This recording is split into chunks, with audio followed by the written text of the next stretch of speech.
Go on and go. Hello, Go hello, on. hello, hello, world. It's Tuesday, and so what better day than to be live with your girl, Ronnie Dior and James Bush on After Dark. Don't you just love the wide intro to the show? Get y'all hyped up in love. So, y'all, we are letting y'all in. We are asking you to do what we always love for you to do, and that's to come on in, take a seat, phone a friend, call your man, call your girl, get them in the room, get them on the show so we can be a part and do what we do. Why? Because sharing is caring. And we got some information we want to share with y'all. We got conversations that we feel are hot topics that we would like to get you all in. And since we have been talking about the three big M's of marriage, we are on part three. More money, more problems. So, y'all probably like, well, okay, what are we talking about? We're going to talk about the things that sometimes typically lead us into divorce. And we have a special guest on tonight, none other than Miss Nicole Scott. How you doing, my Good, girl? good. How are you? Late as usual. Good, good, good. Don't come for me again. Yeah, I had some technical difficulties. Oh, did you? I Okay. did. Attorney at law. All We always late. It's okay. right. so what we are doing right now, we are letting the people into the room. We give them about we give them until 9:05 to Okay. come on in the room. So Okay. right now I am sharing my link. You guys, as always, you can find it on the Dior movement. You can find it on the Ronnie Dior page. You can find it on the James Bush page. And depending on if Nicole Scott is on Facebook or not, she may be able to share it on her page too. But we have a new addition for you guys tonight. You also can find tonight's episode reporting live on our YouTube page. So, more than one ways to get in this door. Hello. So, come on in, and we are live, and we'll be starting the show in exactly 2 minutes. And your friend is ready. Your friend is already ready, James. Oh, hell. Mm-hmm. And you know he's going to have a bunch of stuff. I bet you he is. I bet you he is. I think Nicole gonna give him a run for his money too, though. Ooh, hold on. What we talking about? She got something to say about something about that line. Okay, okay. We're The- going the- to the- get excited. I'm excited. yeah. I don't know how to explain this poll though. The poll is somewhat offensive to some people. I mean, starting out, I thought the same, but now, like, it's cool. For those who's had a chance to catch the poll, you'll understand what we're talking about in a second. For those who didn't, we're going to explain it to you, and you still get to weigh in on your thoughts during the show in the comment section. So, like always, the comment section is for you. You to comment, you have a question, you to Everybody trying to get me on you post whatever you need to post, okay? And we will integrate it in the episode. So we have been shown, we have been shared on the Do Your page, the Do Your Movement page, YouTube, and James. So let's get into the shot. Here I said locked and loaded, so he ready. But it is a great night. It is a great Tuesday, and it is After Dark with Ronnie and James, and our special guest, Miss Nicole Scott Esquire. I love saying that because it's a strong Black woman as an attorney and making power moves. Yeah, Welcome to He's such a hater, but it's okay. I continue on anyway. So, how are you doing, Miss Nicole? How are you? I'm well. I'm well. How are you? I'm good. I'm good. I'm good. I'm excited that you accept the invitation to be on the show. We have been dealing with the big M's of marriage. And so the first two episodes, we dealt with the myths of marriage. And then the second episode was modeling marriage. So where we learn our ideas of marriage and how we learn how to be married, right? And so what other better way to go into the next part of that than to talk about, okay, we got the myths and we got the modeling behavior. Now, if we don't watch out, we're going to have the divorce behavior. And so generally that gets us here. It's so many different avenues, right? But I feel like there are some particular points that lead us here. And that's why we asked for you to come be a guest so you can help us navigate through those muddy waters and help explain to some of our viewers how we end up here, maybe to help them not to get here. Okay. So with that being said, James has our poll question. We're going to go ahead and kick things off, you guys, with the poll question tonight because that birthed a lot of dialogue, right, James? A lot of people had something to say. A lot of people feel some type of way. And I feel like that's one of the main things that comes up during the divorce, gets us here. So go ahead, James, with the poll question. So we got the After Dark poll question of the week. Every engaged couple should draft a prenuptial agreement before saying I do. So we had 68% of the individuals who responded to the poll said yes. And then the others said no. I will also add that this has been one of the highest engaging commentary that we've had since we started the After Dark live stream. Many people are very on different platforms of this. Some people, it sounds like they got a little bit of healing to do as well too because of their experiences with divorces, and because it didn't work out the way that they wanted it to. They're like, that ain't gonna happen again. Right. And guess what? I am not necessarily against that idea. When you know better, you do better. Right. And unfortunately, sometimes it comes to a place where as you grow, as you begin to live the purpose that the Creator has put in you to do or so like that, maybe you do accumulate monetary income. And in that monetary income, there are assets. And those assets, they can be lost easily if not careful.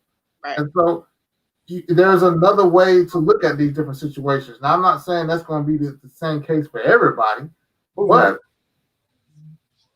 males have to start. Well, the statistics, males, it takes them 3 to 5 years or 3 years or so to start over.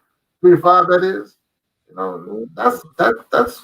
That's not too cool. If you kind of build a life in a new relationship. Huh? To start over in a new relationship. No, to start over, period. To heal after a divorce. Monetarily, especially looking at spousal support, you're looking at spousal support / alimony, you're looking at child support, you're looking at pretty much trying to get off a grandmama couch, you're looking at trying to basically go and get you a new house or car or anything just to get back on your feet or so like that because everything has been split or you have other bills and assets that have to be. It's a mess. And so I can see both sides of why people feel the way they feel. One is looking at it from a religious standpoint, where they believe it sets a bad precedent in going into the relationship. And then others are saying, hey, look, no, not again. So I get it. Well, I know initially when I first thought about this, definitely prior to my starting my own business thought process, I thought that when you mention prenuptial agreement, you're already planning to divorce me. And I felt some type of way. And I'm like, what are we doing? Or you're already planning to basically not give me anything when we, divorce. But then as I grew older and I've, been through a divorce, and to get married again, and then now actually having a business, I understand that maybe it's not a bad. You should at least have the conversation. How about that? We should at least have the conversation. I see it as an insurance policy. Okay. I don't plan on having a divorce. But a lot of people don't plan on things. People, you still just have to have the conversation, right? And kind of file it away in the safe so that in the event you already have something drafted, but a lot of things come with this. So what are your thoughts on that, Nicole? As far as do you agree with that thought process that when you're engaged, you should probably draft up a prenuptial agreement before the whole I do process, or is that problematic, or what do you think? What's your take on that? Here it comes, people. You already know. So when you said, that you felt that you were getting divorced before you got married, a lot of people feel that way. And it's to me, it's like a marriage is a business, because when you get divorced, nobody's talking about the love. Nobody cares about that, right? Like, we care about the money. We care about the assets. We care about the debt.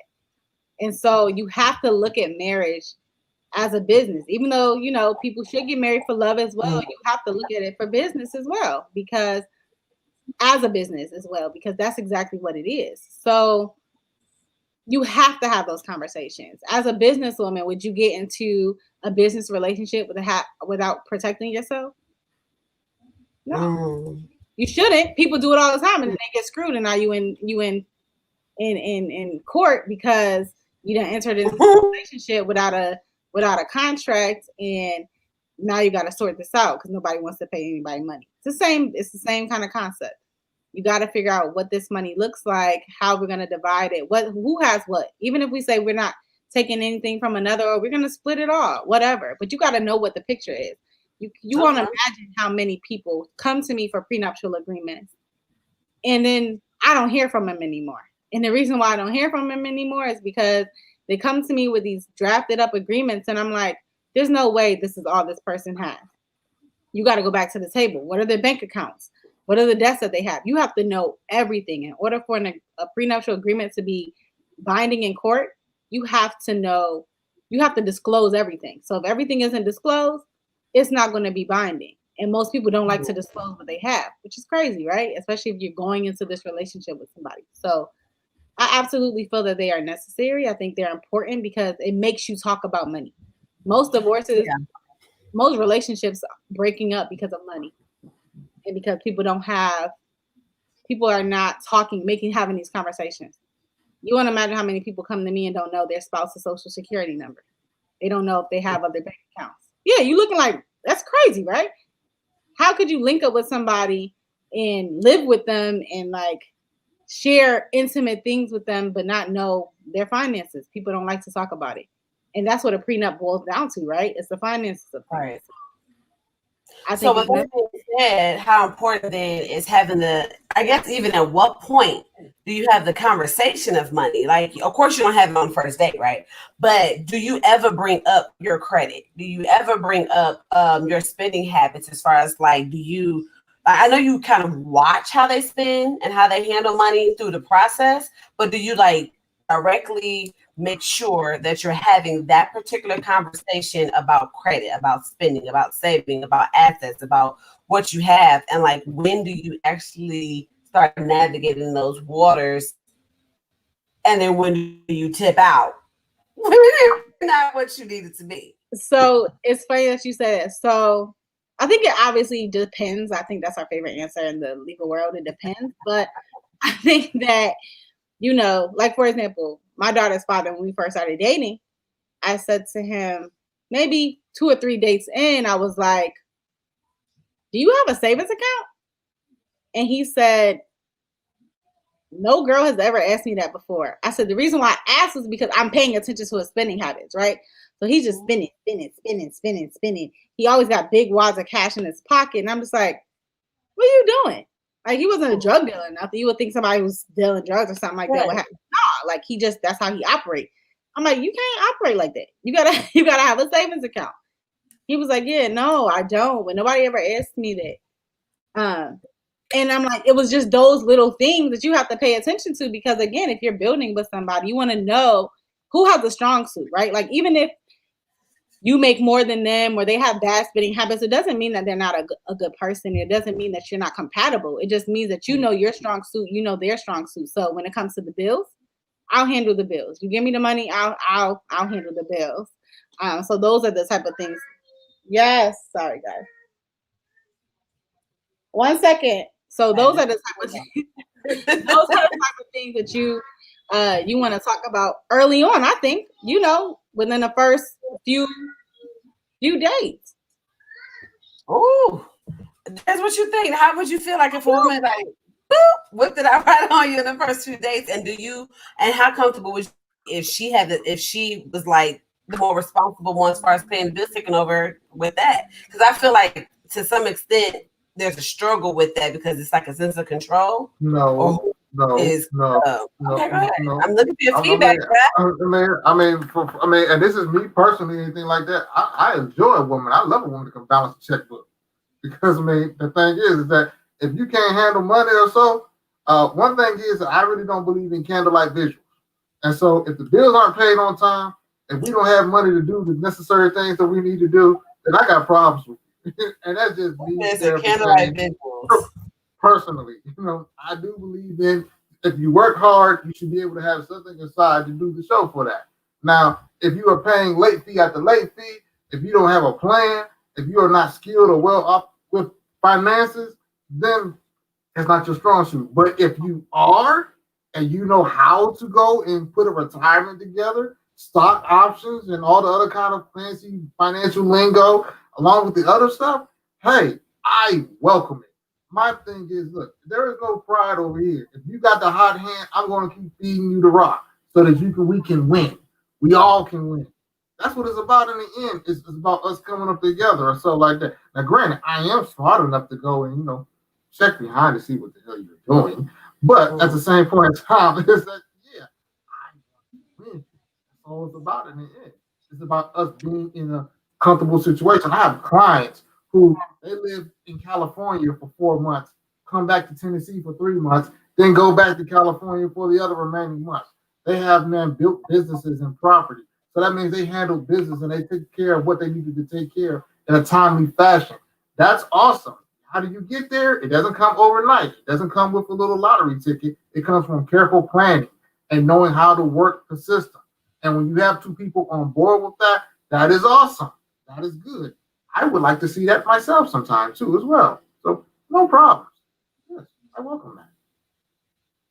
And I think the question shouldn't just be the women asking the questions. I think it should be the men asking those questions too.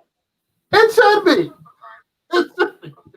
And I don't think it should be like, what's your credit score? Because that doesn't matter. I would look at somebody like, okay, what do you mean, what's my credit score? You need to ask questions about habits and patterns because that's what matters. Whoa. All you got to do is just look for a couple months or so. You can see somebody's patterns in their habits real quick. You ain't necessarily got to ask them. I mean, you can watch what they're doing, but there are some things they're not going to show you. You're not going to see in the dating process that you still want to ask questions about. Right. Because I don't know how, like, the little small habits you have. We ain't with each other all day like that. I don't know if we eat out every day for breakfast, for lunch, for dinner. Look, I'm gonna tell you something. Or you buy your groceries 2 days at a time, or look, we not all therapists, right? So we ain't analyzing everybody. Look, I ain't never seen an addict spray too far from their pipe. I'm gonna tell you, man, that addiction, man, runs deep through them or something like that, where they're just pretty much just shaking themselves, man, had to go and get it back because why? Huh? What if they don't run that deep? What if they closet spenders? Because they Amazon everything. Yeah, you ain't in that closet? Are you not in that closet? And you ain't seeing what they're doing? You may not see look, that's not even played like you're gonna see all habits in the first 2 months because we know that's not real. We don't see all habits, let alone all money habits in the first 2 months. In the first 2 months, it could be grand opening, grand closing, and I could be with someone else. And it doesn't really work like that. Let's be honest. Does it really work like that? Yeah. Why don't it? He's not an advocate, but he knows it don't really work like that. You're not gonna really know for real until you live with somebody. I'll give you that. True. I'll give you that. But what I will say, there are different little tests that you can do or so like that. Certain lifestyles, certain opportunity objectives. Hey, would you like to go on a trip? Okay, cool. Do you have this money available to do so? Yes or no? Oh, hey, there's a concert coming up. You know what? Wasn't really a Beehive fan, but I want to try it this time. Do you have the money to go? The ticket's gonna be high. Yeah, okay. But here's the thing, though. But that don't mean nothing because they can sacrifice. People will. That's the problem. People will spend the money on the things that they don't have it to spend. So they can buy Beehive tickets. They can go on trips. but be about to file for bankruptcy. Now that's what I'm looking for. Because they're not paying their bills. You said that you got this and that going on. So how you affording to do X, Y, and Z? You dip it into something that you don't have. Money management. Yeah. I'm looking at money management for real. Like, to be honest, like, I know what you do for a living. I know pretty much your lifestyle because, like you said, I'm paying attention in the first couple of months of watching you and us dating and stuff like that. But then here comes this big spending over here. Now I'm trying to make it make sense. Now, I'm not trying to say I should be counting your pockets. You should be counting my money. You know what I'm saying? But I should be paying attention to, as much as y'all pay attention to who ringing my phone or ringing their phone or who's sending them a text, you should also be paying attention to how that money is flowing out. Because at the end of the day, if you're going to be taking them seriously, that money is y'all money. Let's think about that, because that's the next question I want to bring into. My money is my money. Your money is your money. Now let's talk about that. Hold up. Before we move on to that next point, to what you just said, Ronnie, I'm just going to say, your sins shall find you out. There are things that happen along the line. You may be able to escape for so long, but the longer you go in these relationships or so like that, and you start noticing that same old hubcap has been on that man nice brand new car and ain't been changed in a good little minute, something's up with that. Or man, you still having candlelight visuals. Something's wrong with the electric in his home. Can I come stay with you? It's just ludicrous. Things like that. You just got to give it time. What do you think about when a man wants to move or a female wants to move in with you right off the bat? I say run. Because it means they don't have their own, right? What's right off the bat? What does that mean? Like, I've known people who will move in with each other, or like they're really feeling each other within like the first month of knowing these people. We'll say the first like 3 months of knowing you, we moving in with each other. No, we not. Now, wouldn't that be hard to do if you got your own place? That's it what if your lease is up though? Your lease could be up. Well, that's also true, right? They got 6 month lease. They got month-to-month leases. I think that's something, you ladies and gentlemen, you should be looking out for too when you're thinking about the finances. Unless you say, "Hey, let's move in with each other," so we can. I don't know, but that's something too. Harold said in the first 2 months, whatever he got going on ain't your business, and that's. I feel that's somewhat true. We're getting to know each other in these first 2 months. You can't make a whole declaration on my life. You're right. Sure. Okay. It's gonna take some time. So my next question then, and dealing in the atmosphere of this, is my money is my money. Your money is your money.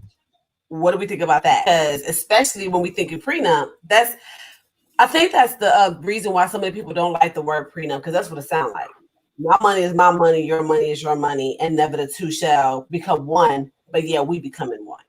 And so let's like kind of tease that thought process out. Like, when does it become our money, and how should it become our money? Like, do we believe in joint accounts? Do we believe in house bill joint accounts? Do we believe in we only have separate? Like, what does that look like? Those secret accounts, that be coming up into the issues in those marriages, right? And now we got problems. So let's talk about what that looks like and how that becomes problematic. So legally, outside of a prenup, say we don't have a prenup, right? Mm-hmm. It's your money. It's y'all money, once you're married. So it's in most states, it's marital. So once y'all get married, now you have combined all of your money. Anything that you've earned from there, I'm trying to shake his head.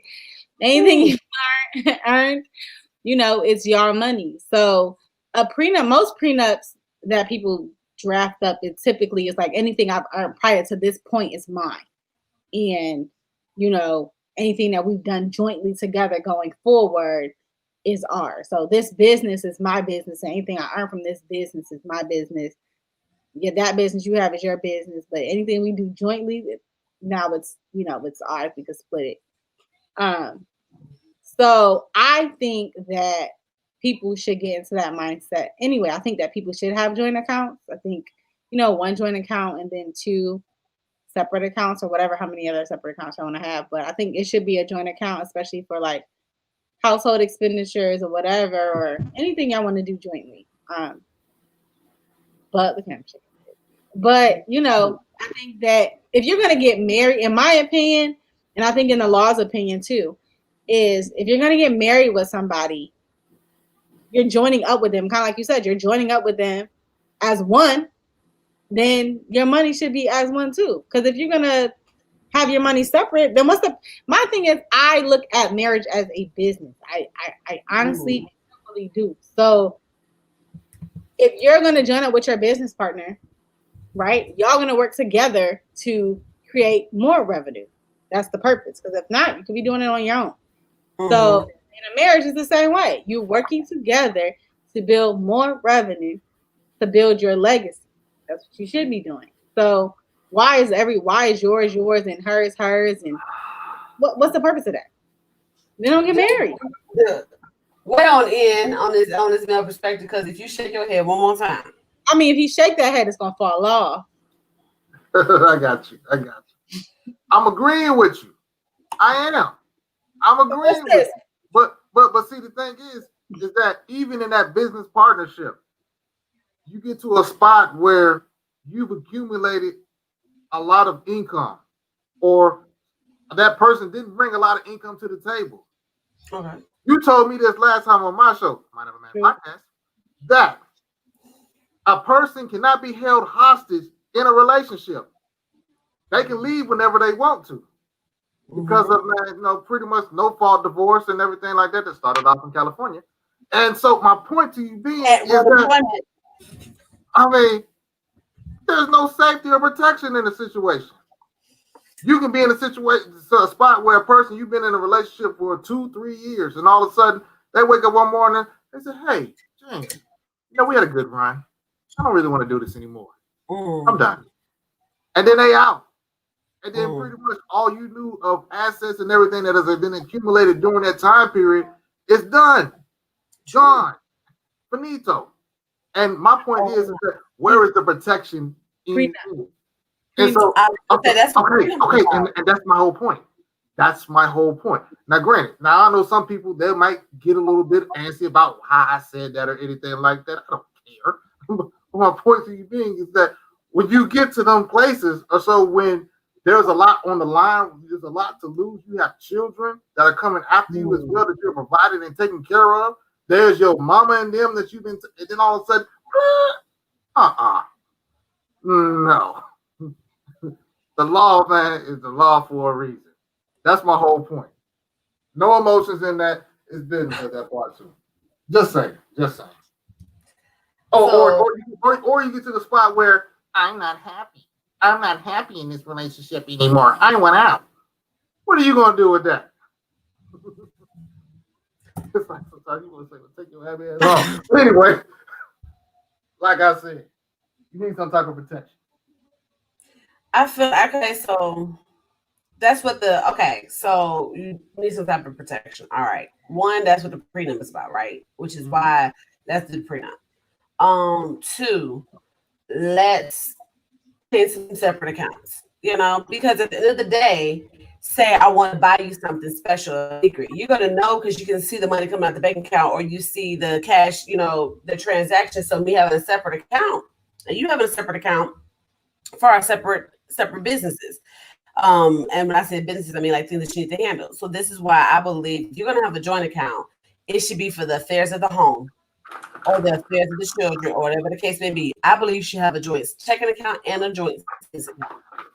Because when you're talking about family vacation, buying a home, things that went into you as a couple, okay, I get that. And that's what's going to have to be divvied up if something were to happen. But your separate account, yeah, you may have to mention it, but that's your own separate thing, right? That's not something that is divided. My separate bank account is not going to be divided in the divorce proceedings, correct? No, it will be. It can be. It can be. Okay, so even with a separate account, that's it. That don't do nothing. Anything, like when I say anything that's, I love it, earned or acquired or whatever during the marriage, it's marital. So whether that's what people think, well, my name is on this, or my name is on the house, or my name is, that don't matter. You're married. Unless it's a prenup, it's fair game. Fair game.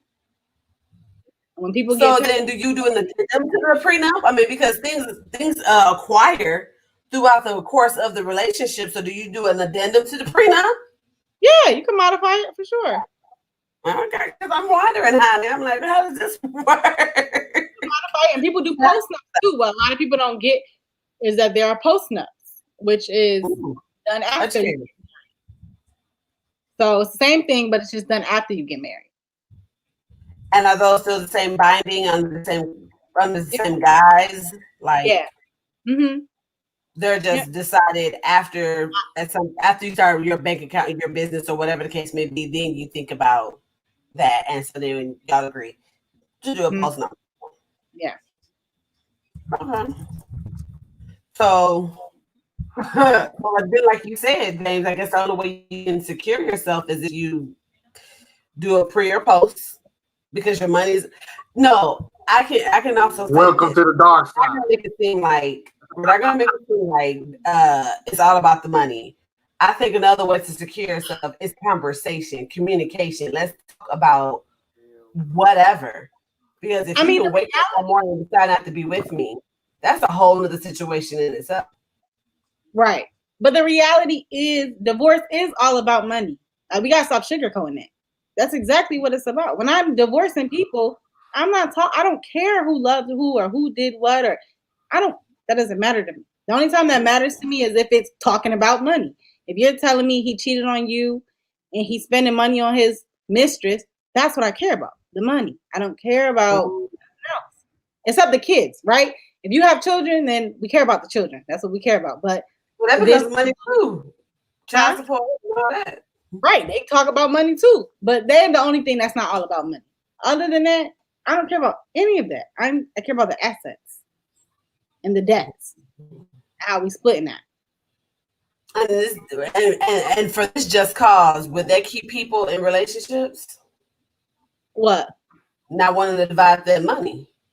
Cheaper to keep her. Let me tell you, I had a person. I was doing a divorce. I had a trial a few weeks ago, and the lady said it in there. She was mad. She didn't want to get the divorce, and she was just like, "Well, it was cheaper to keep her," and we all bust out laughing because it's kind of true. Harris said he doesn't agree with that at all. I guess the statement that divorce is all about money. So, Harriet, I'm looking for you to chime on in and give us more information about what you're talking about. What else could it be about? I'm curious. What else is it about? Harriet is one of our. Because I'm trying to figure that out. What else is it about? So here we are waiting for your feedback. What are you talking about when you say you don't agree with that? Don't agree with what exactly? Because we said quite a few things. Yeah, we just want to fight. So we can fight. What's up? And sometimes Kara does just want to fight, The extra testosterone for James on the show. Okay, we have a third co-host. That's like a secret partner. Because he's a faithful fan and he loves to talk to us. So while he's getting his thoughts, and he says, I don't get into a relationship for money. I don't think that's what Nicole was saying. That's not what I'm saying. But when it dissolves, not even a relationship, I don't care about the relationship, a marriage. We're talking about marriage. When a marriage dissolves, we're talking about the kids and we're talking about the money. Uh-huh. We're not talking about, she hurt me and she did this. There's no fault divorce for a reason. Uh-huh. That doesn't matter. Uh-huh. Care about the money. Uh-huh. So what you're saying is, from what I'm understanding, so I can break this down, even my own thought process, I can have my reason as to why I'm divorcing you. But when I come to you, the bottom line is the money. I'll ask you for reason, I care. I care genuinely. Right? I love my clients. So I want to know how much you can give up and how much y'all finna agree to paying. Right. Okay. And how much access I have and what the $5 is on what we got to spend and what we got to split. Okay. And people want to say, put that in the divorce, put that in record that they did this and they did that. We'll do that, right? Make you feel better. But the bottom line is, what are the assets? What are the debts? Assets. What you looking for? What you want? What's the assets, honey? How much you got in your bank account? What kind of cars you drive? You leasing them? financing them, you own them, how much they worth, how much the house worth, the equity. I'm talking about that. Okay, he Make said her admit to it so it's on public record. Like anybody's gonna check your public record to kind of find that kind of stuff out. Nobody cares or anything like that. I'm not gonna look. Harold said that's different from what you're talking about, I guess, from his thought process. But from an attorney standpoint, it's money, but there's more than money. So he's like what I just said. The reason why we're divorcing, it may not be about money, but from the attorney, when it's time for us to start writing a paper and getting stuff done, it is at the okay. So for the divorce, we got to divide the money now. We got the assets. We got to divide your whole lives together and put a dollar amount on it. And that's the ugly truth, though. That's the ugly truth. That's why you protect the assets. It is what it is. I think we got to stop making it feel like it's ugly.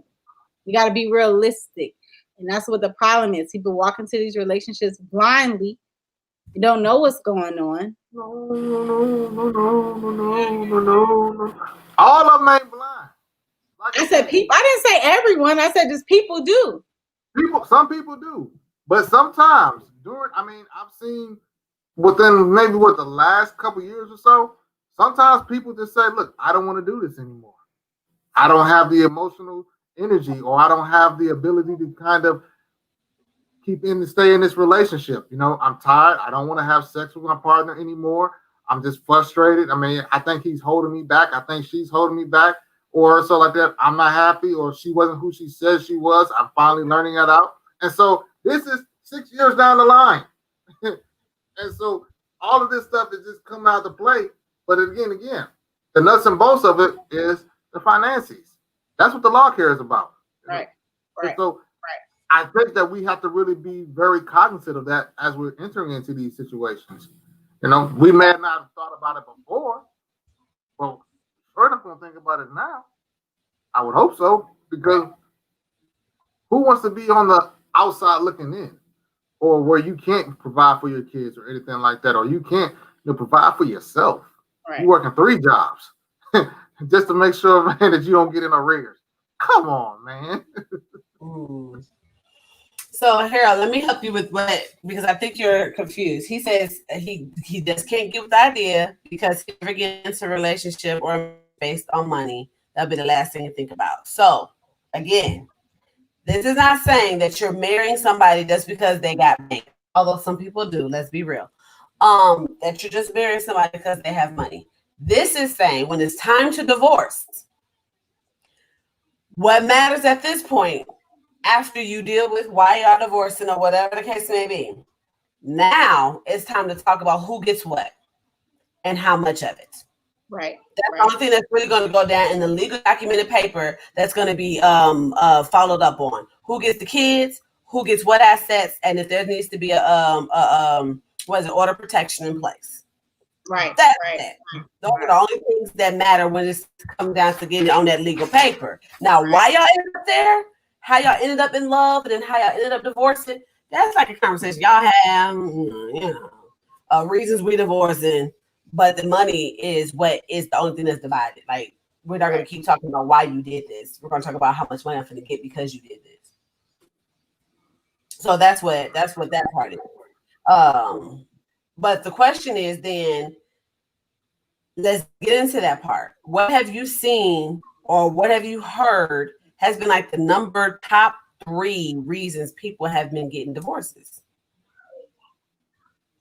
I would think I'm a guess, right? And James, I want you to guess, and then I want you to tell us what they have been because of your facts, what you have presented across your table. I'm thinking money, because sometimes people don't realize they marry somebody who is cheap or into debt or whatever, thinking whatever the case may be. I'm thinking money, obviously cheating, and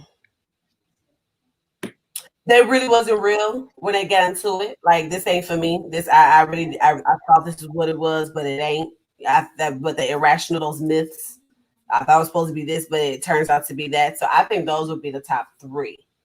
Harold says the top 3 is cheating, lying, and they're bored. Okay, working like a man. Yep. What are your top 3? My top three.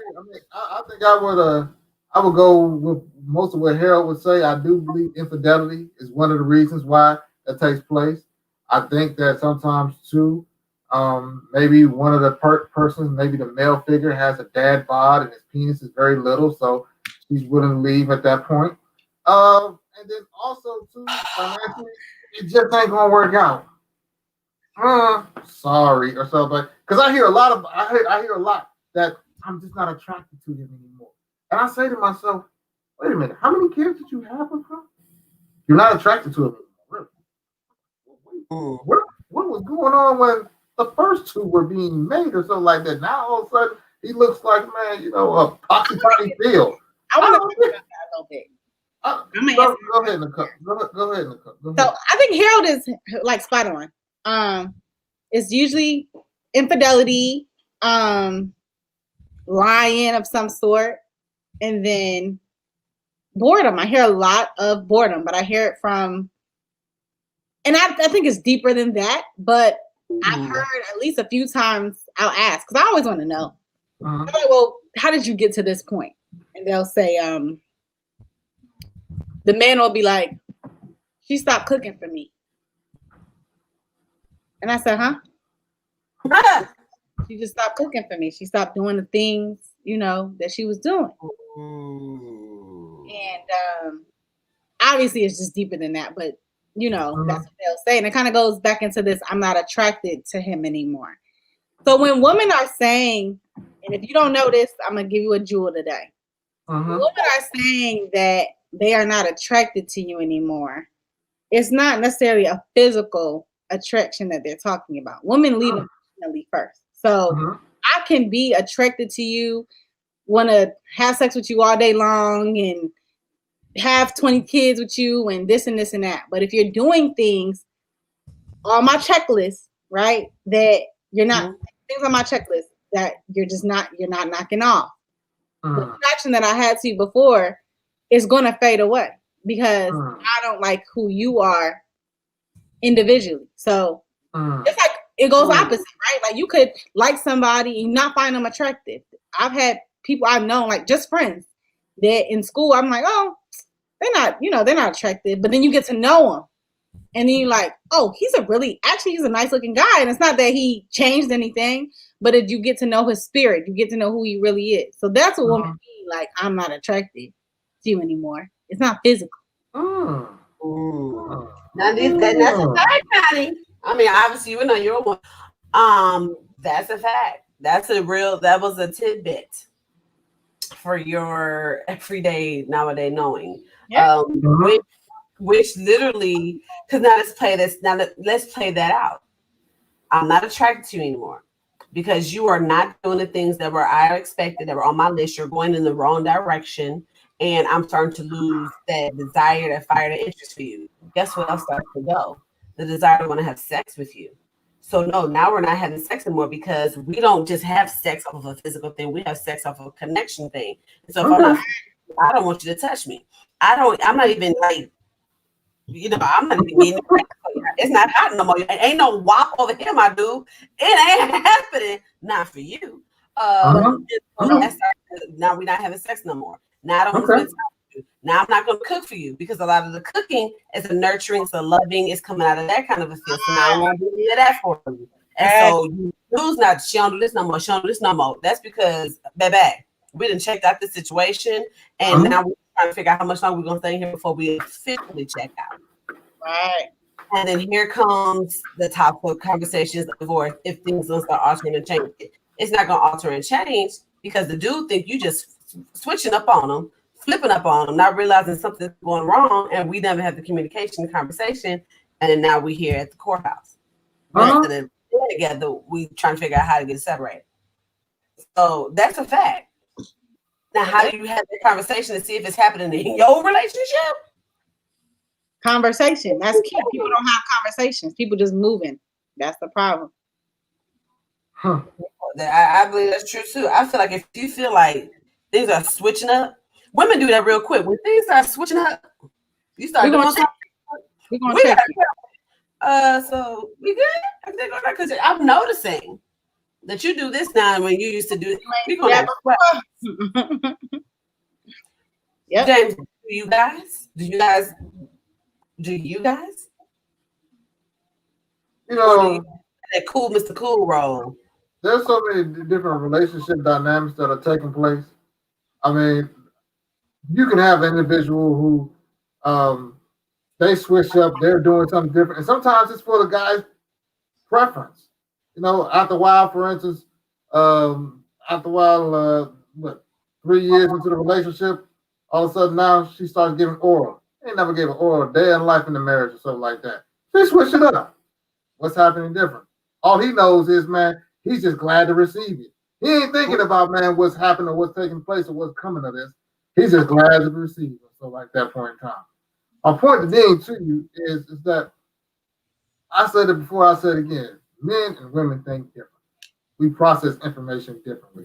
We look at life, we look at relationships differently. And so, whether it's a switch up, whether it's a change or anything like that, that's there. I've heard it from cows to come home. Yes, women check out emotionally. They're gone way before they physically leave. I've heard all of that or anything like that.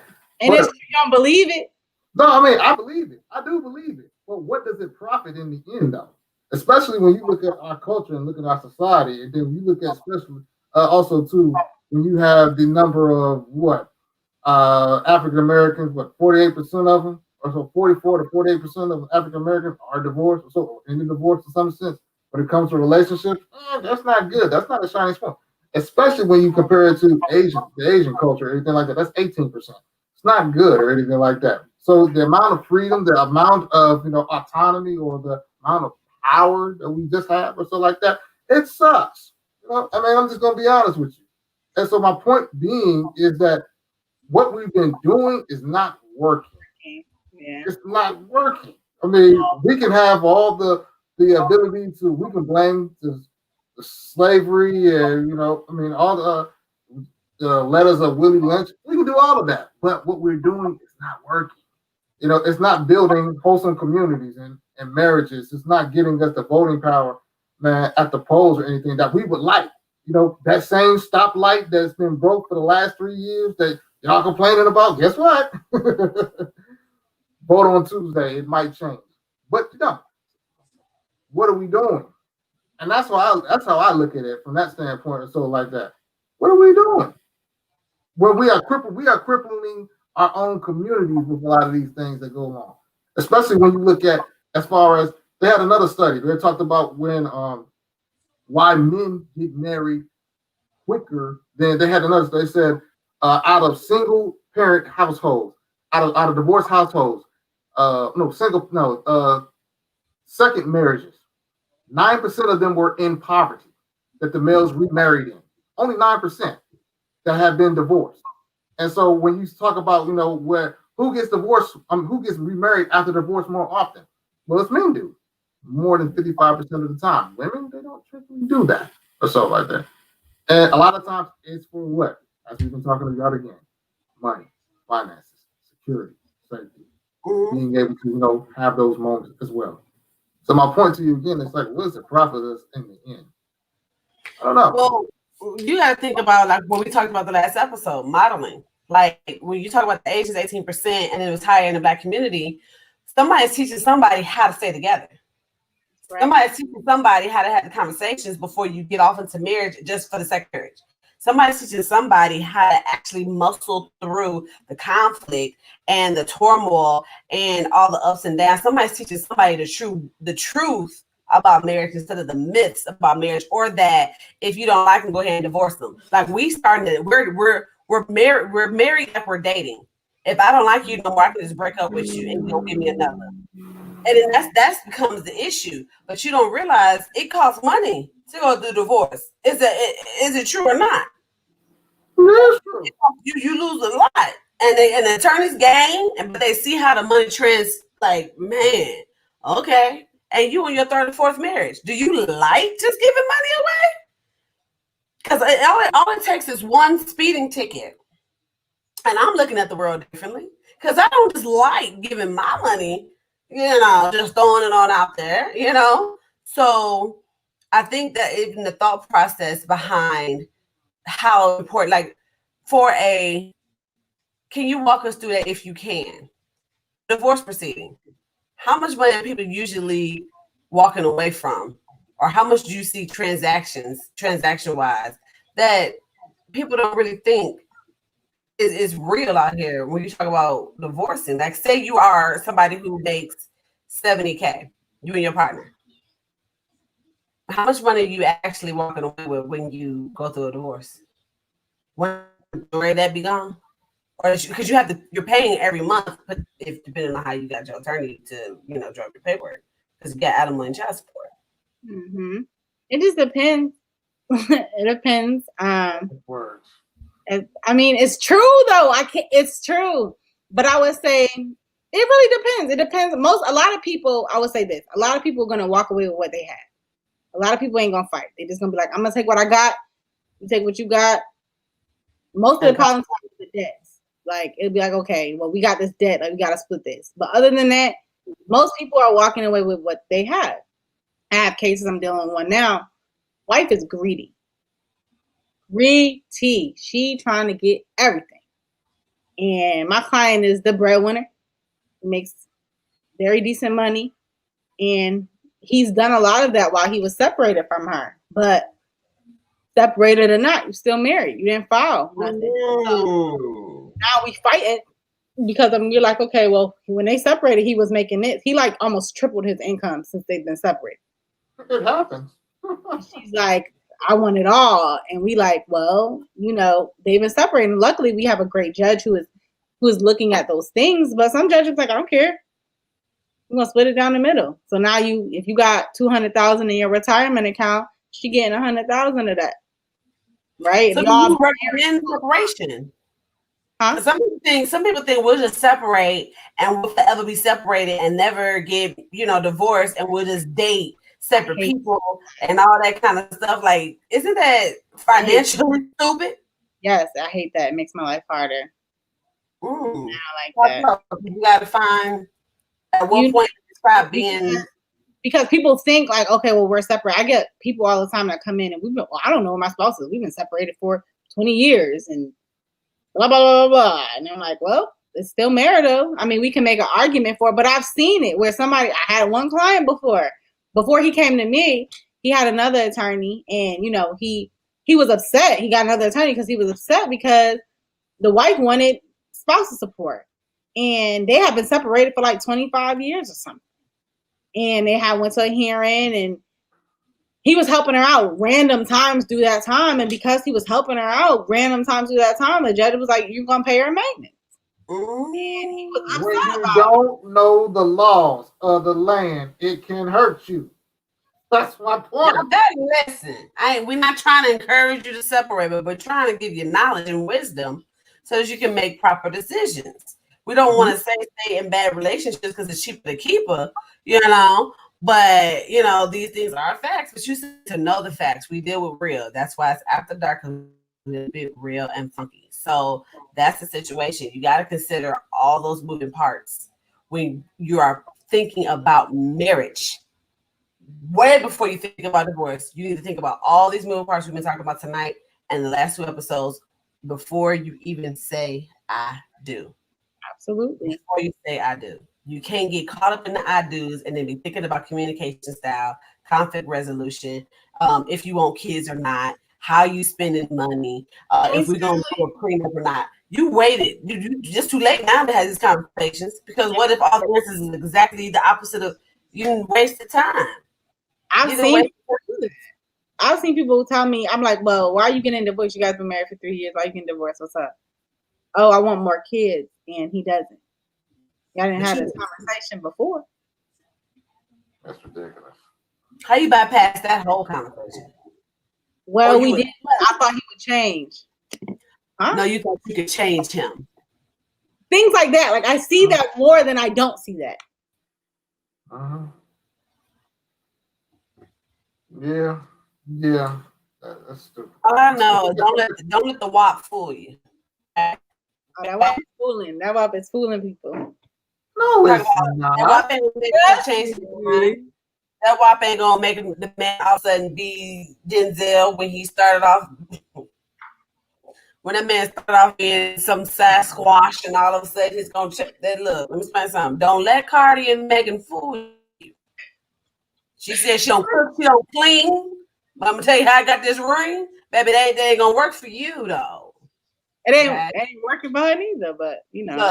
Exactly. Touch that. Okay. But y'all get caught up. Y'all get caught up in these myths and these fairy tale stories, and it ain't real. So we're trying to help y'all. Carol says that's why there's premarital counseling. Exactly. Yep. There you go. Exactly. There you go, Harold. So Into your senses now. Sometimes Harold be having he just gotta be the one. Back and forth sometimes, but I love it though. He keeps the spice on the show. He's the spice, okay? The spice. So do we have any more final remarks, any final thoughts, anything from the lovely Nicole for the people on tonight? You gotta think this one for Harold, especially for you. You got marriage is a business. I don't care what nobody say. So the way everybody want to be entrepreneurs, you know, study how to be an entrepreneur. You got to study how to be married too. You got to approach the same type of way. So I'm gonna write that. I'm gonna get that down up in here because I like that. You said marriage is a business. You got to study how to be married. Is that what you said, ma'am? Carol said no. That's what I think he disagreed with. Any final words for you, James? Ain't nothing else to say. Everything else been said that needed to be said.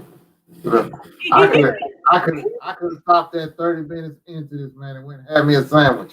It was over with at that. All the things that needed to be said was there. Business. You know. And if you ain't, and look, so now if you ain't got two nickels to rub together or something like that, then maybe, man, your windfall might be a whole lot different than someone else. But what I'm going to say is that during that tumultuous time of untangling and unraveling finances and unraveling lives, it ain't no joke. It is not no joke. And I think sometimes we try to look at these things in a vacuum where I'll bounce back. I'm going, look, a bad car note and loan can have you trapped for 80 months. Are you paying on a Toyota Tercel or Corolla for 80 months because your credit is bad? The same thing about, man, recovering after a divorce. It can be horrid for you. I don't understand how I have to say it even more differently than that. I don't know how to have to break it down even more clear. People change their minds on a daily basis. We got the WAPs and we got social media and we got all this other kind of stuff that is distracting and influences us. So that makes some people more susceptible to erratic behavior. Yes, it happens. It happens. Be very mindful of it. Choose wisely. That's all I'm going to say. Be mindful and choose wisely. And that is all for the show, ladies and gentlemen. Thank you for joining us on After Dark with our special guest. We want to thank Ms. Nicole for being present with us and giving these nuggets and these jewels. We hope you guys have left with some kind of information, some kind of talking points. If you are engaged, please reach out to somebody for premarital counseling. I would love more than to, offer myself as well as James as actual therapist. Okay, legit.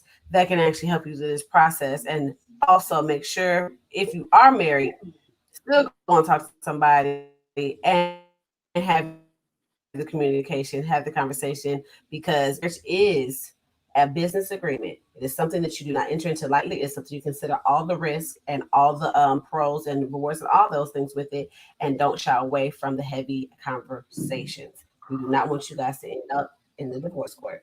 But if you do, I know Miss Nicole Scott will probably be a great attorney for you to reach out to.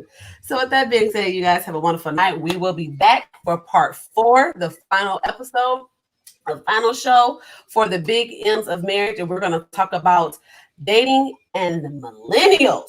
No, sorry, not dating, marriage and millennials. The game is changing these days, y'all. And how they looking at marriage and what we perceive in marriage to be these days. And we don't even know if marriage is goals anymore. So tune in next week. And we will have our marriage counselor friend on there as well to talk about his process and his thoughts as he's dealing with millennials and marriage. So until next time, holla.